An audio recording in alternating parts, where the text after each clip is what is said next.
poucas palavras. Um olhar sobre o mundo, a vida e a sociedade, à luz da Palavra de Deus, com Augustus Nicodemos. Estamos começando agora mais um programa Em Poucas Palavras. Graças a Deus, meio ano já de programa, se juntar tudo, dá mais de meio ano de programa ininterrupto. São 180, não é isso? Exato, 180 programas. Metade de um ano. Se alguém se dispor a assistir um por dia, ele vai ficar 6 meses. 6 meses escutando o programa Em Poucas então, Palavras. O senhor tá bom? Tá bem, obrigado, Natson. Tá aqui, disposto. Eu não sei o que você tem para mim hoje, mas você me falou, né, sobre... Mas vai complicar um pouquinho. Essa questão da disciplina, né? Isso. Vamos lá. Cada denominação evangélica tem seus códigos de disciplina que objetivam definir regras específicas em relação àqueles que desobedecem os princípios estabelecidos pela Bíblia. Alguns desses são mais rígidos e outros nem tanto. Às vezes nem há disciplina em determinadas igrejas. De qualquer maneira, como fica a posição dos disciplinados dentro de uma igreja, em especial no padrão bíblico adotado pela IPB? Um ouvinte tem dúvidas sobre isso, então ele se torna tema do programa de hoje.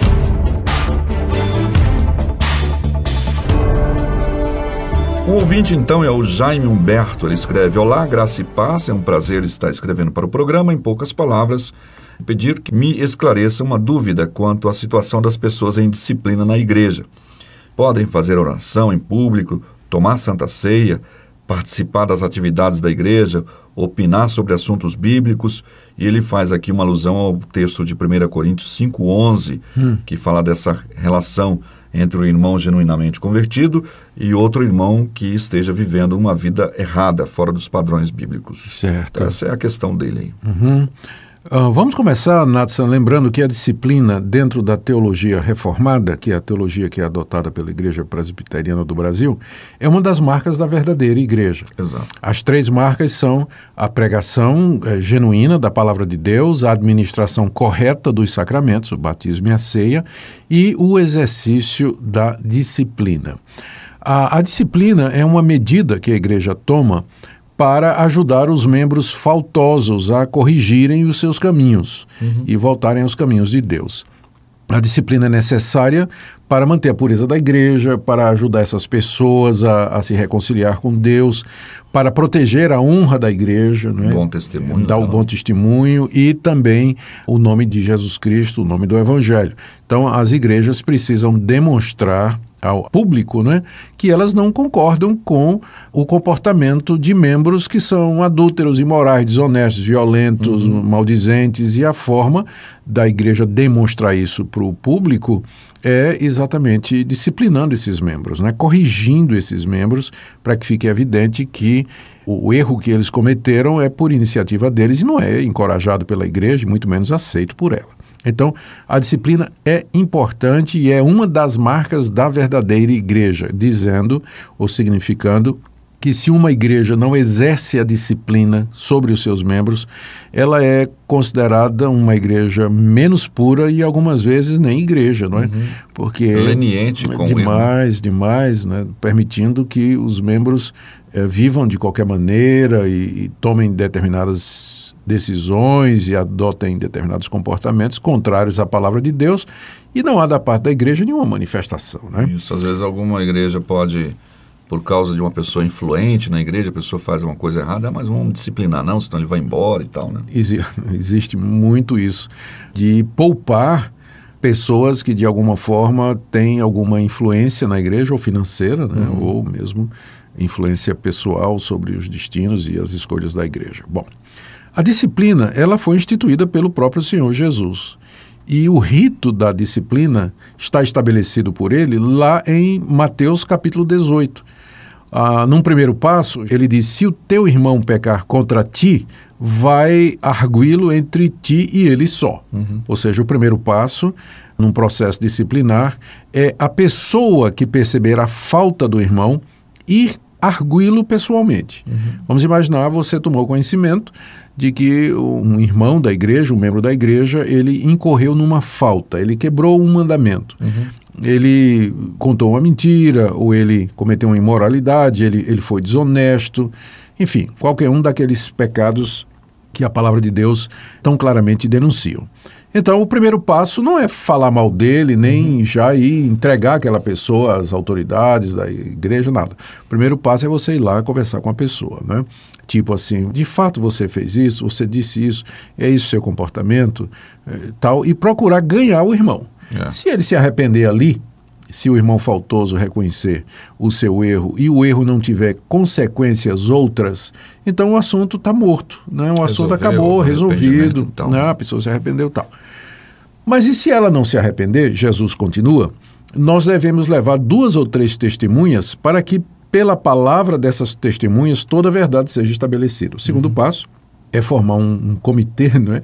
Uma comissão de mais 2 irmãos ou 3 e juntos irem conversar com a pessoa, dizendo assim, nós já conversamos uma vez com você sobre esse assunto, você não demonstra arrependimento, então eu estou voltando aqui, trazendo essas testemunhas para que toda a verdade seja estabelecida. Se a pessoa se arrepender, parou ali. Né?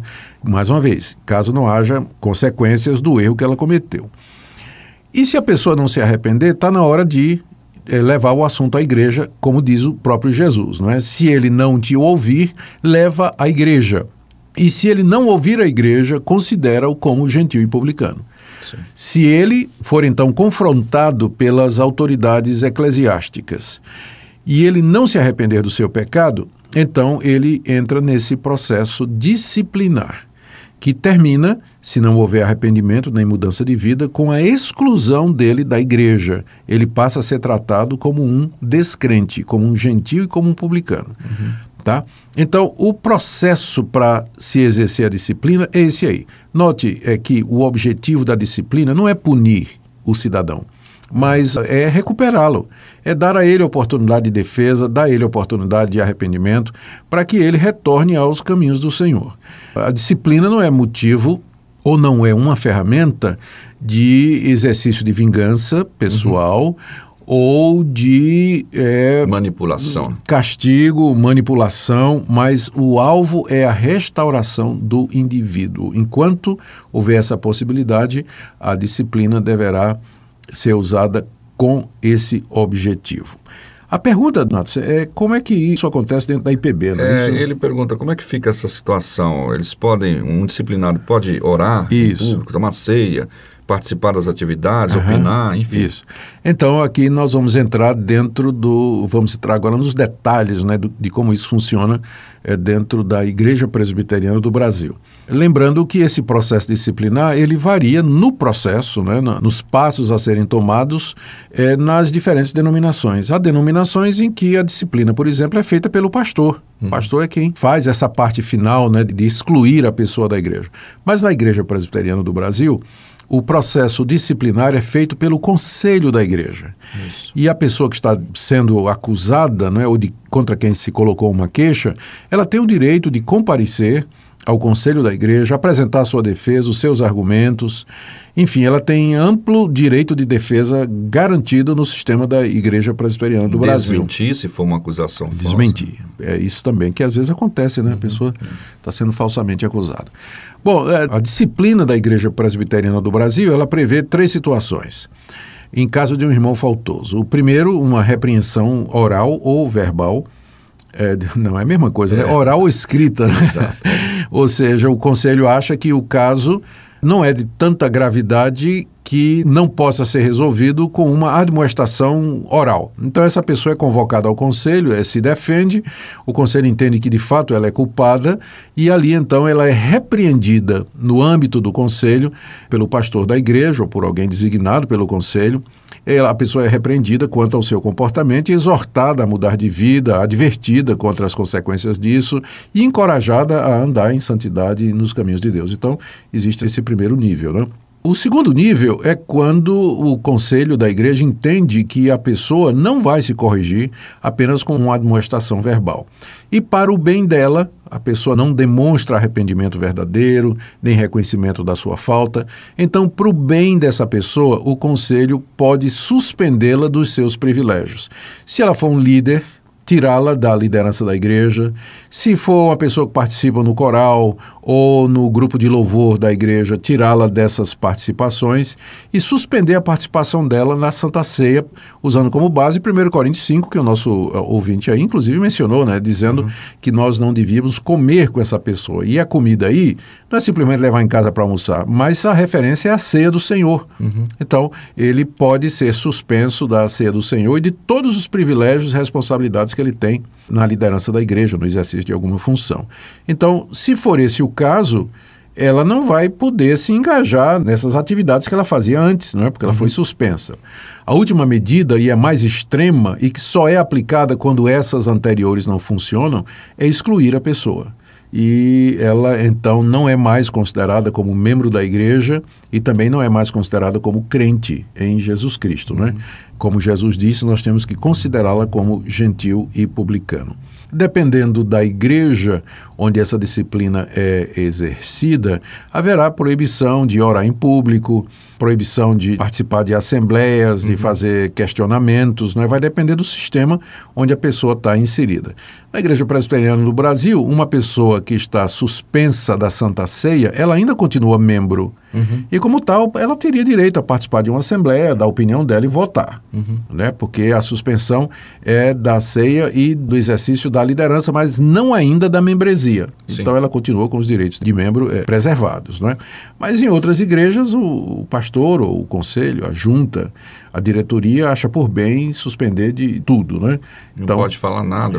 Então isso é lá com a denominação que tem essa decisão. Mas na Igreja Presbiteriana do Brasil ele continua com os direitos de membro suspenso desses privilégios até que ele se arrependa, né, ou dê mostras claras do arrependimento. Agora, a última coisa aqui, Natson, que eu queria dizer. Sim. A gente tem que lembrar, e o conselho da igreja tem que lembrar, e os pastores têm que lembrar, presbíteros, que as faltas devem ser tratadas na mesma proporção em que elas aconteceram. Se uma falta é entre a pessoa e Deus, então não há necessidade de uma reparação ou de uma confissão além da pessoa e Deus. Se a falta envolver uma outra pessoa, então é preciso que a reparação, é preciso que a confissão, ela se estenda também a essa pessoa envolvida. E se a falta é pública, então ela tem que ser tratada em público, Natson. Tem que se dar conhecimento à igreja de que esse irmão, que todo mundo tomou conhecimento, de que ele caiu em pecado. Então a igreja está disciplinando esse irmão, corrigindo esse irmão por conta daquela falta, pede as orações da igreja em favor dele. E acompanha, né, esse irmão. Sem dúvida, isso é a parte mais importante. Então está aqui, vai depender do sistema de disciplina de cada igreja. Eu penso que o sistema presbiteriano está bem coerente com a palavra de Deus, sem menosprezar os outros sistemas também. E se você que está me escutando, você está debaixo de disciplina da sua igreja, de alguma forma você foi colocado no banco, né? Como é a expressão que se usa em algumas denominações, né? Então, use esse tempo para orar, para meditar e, de fato, olhar para o seu comportamento. Lembre que Deus usa as autoridades eclesiásticas para dirigir e abençoar a nossa vida. Que seja um tempo de reflexão, quebrantamento e aproveitamento espiritual para você. Boa palavra, isso mesmo, que esse programa sirva para reflexão também, se alguns dos nossos ouvintes estiver nesse caso que o reverendo Augustus acabou de dizer agora há pouco. Grande abraço, então, para todos os nossos ouvintes e, em especial, para Neuzeli Santos, Ulbricht e Michele de Lima. Obrigado a todos os demais ouvintes. Nós vamos citando aí à medida que os e-mails vão chegando. Obrigado. Se suplicar-me piedade, se eu confessar, eu sei que tudo vai mudar e a paz vou reencontrar, pois os meus ossos vão sarar quando eu lhe confessar.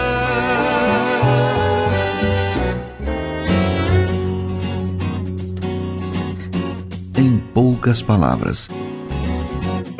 Um olhar sobre o mundo, a vida e a sociedade, à luz da Palavra de Deus. Apresentação, Natson Matias. Comentário, Augustus Nicodemos. Um programa da Primeira Igreja Presbiteriana de Goiânia, Rua 68, esquina com 71, Centro. Visite o nosso site www.pipg.org.br.